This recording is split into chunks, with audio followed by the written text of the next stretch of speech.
Hello and welcome to the last devlog of 2022, the 6th episode of Gardener Development.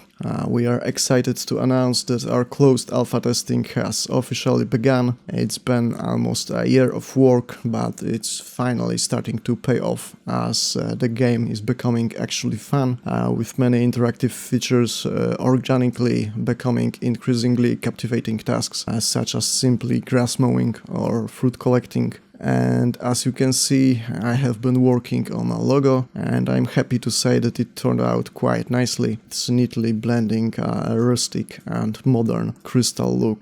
We also now have a main menu, although it's still very basic, but more functions are scheduled to come in the next update. I'm especially looking forward to the intro scene that will be included in the next update, as it will give us a glimpse of what the engine is actually capable of in terms of plant rendering.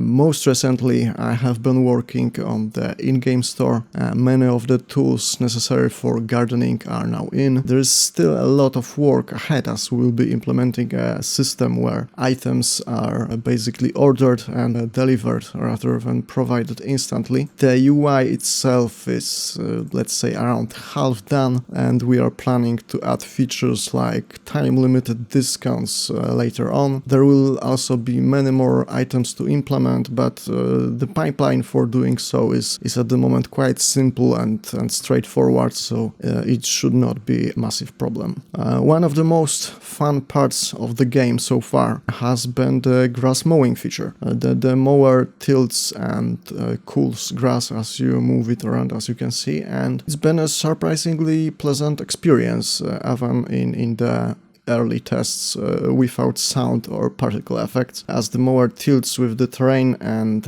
acts reasonably realistically, it properly covers the grass thanks to our new vertical culling system. Speaking of it, every tool or decoration in the game vertically culls grass to avoid it sticking through objects. It's done very elegantly with a single shader ortho camera. It has minimal performance impact and works well enough given its simplicity. That said, since grass is a resource hog, the density can be now controlled through a DevTool slider, and really it looks fine even at 50% density. We will need to implement a fallback renderer for older Intel HD cards, so as currently it doesn't render the grass at all.